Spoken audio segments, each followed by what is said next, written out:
Excellences, Monsieur le Président de l'Assemblée nationale,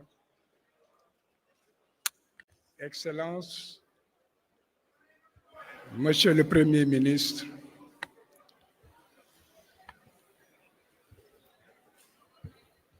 Mesdames les ministres de la Justice, garde des Sceaux, Mesdames et Messieurs les membres du gouvernement, Mesdames et Messieurs les élus du peuple sénégalais, Mesdames et Messieurs de la société civile et des organisations des droits de l'homme, chers invités, en vos rangs et qualités.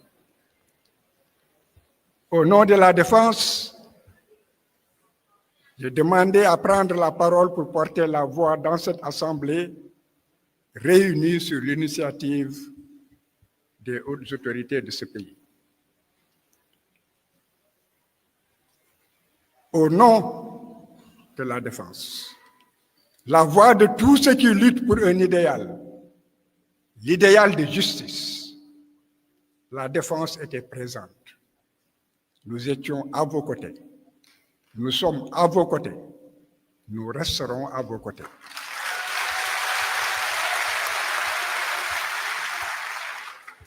Cette défense est témoin vivant de l'histoire. Et cette journée pour les martyrs est aussi une journée de rappel, de soutien, d'information, mais aussi de clarification du discours. Le Sénégal a vécu une période de violence et de mensonges d'État qui ne s'efface jamais dans la mémoire des hommes. Cette période est inscrite à l'encre indélébile sur les pages de l'histoire de l'humanité. Souvenez-vous et ne l'oubliez jamais. La violence d'État s'est abattue sur le peuple combattant à main nue.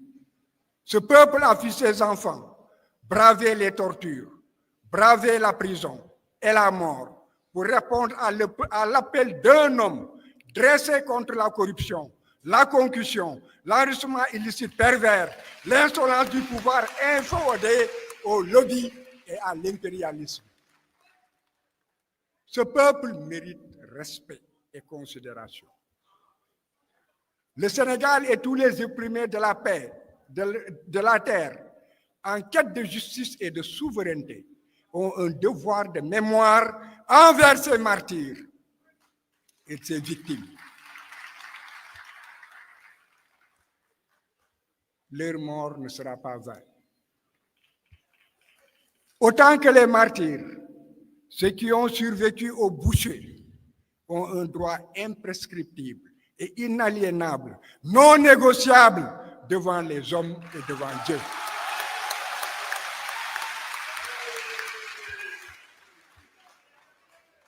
C'est le droit à la traque des auteurs, la traque des complices, la traque des commanditaires de cette tuerie en masse, de ces victimes de blessures, de brûlures vives, d'arrestations arbitraires, de détentions injustes, de viols, de traitements inhumains et dégradants, de barricades injustes, de meurtres et d'assassinats systématiques exécutés dans le cadre d'une politique d'État. Je dis bien exécutés dans le cadre d'une politique d'État et à l'échelle de l'État. Nul ne devra être épargné dans cette croisade pour la vérité et la justice contre l'impunité. Et les jurys dirigeants de pays étrangers qui ont porté aide et assistance sous quelque forme que ce soit devront aussi répondre devant un tribunal spécial sénégalais.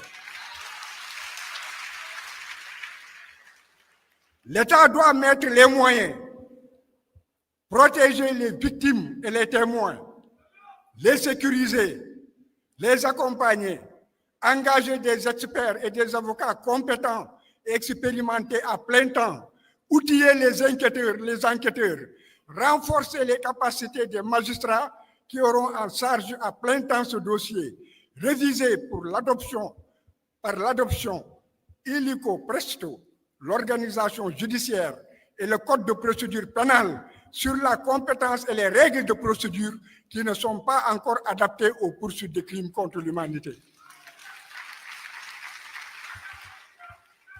La coopération pleine, entière et sans réserve de l'État central est une condition sine qua non pour atteindre les objectifs et ne pas décevoir. Le renseignement devra coopérer pour établir la politique d'État et la responsabilité des supérieurs hiérarchiques ainsi que la complicité d'États étrangers.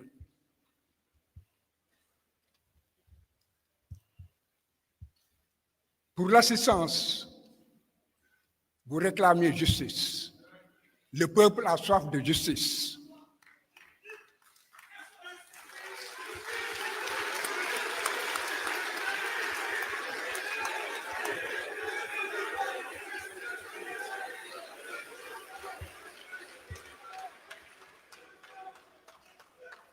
J'ai dit tantôt que vous avez fait confiance à un homme.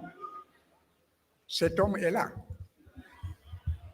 Faites-lui confiance. Justice se fera.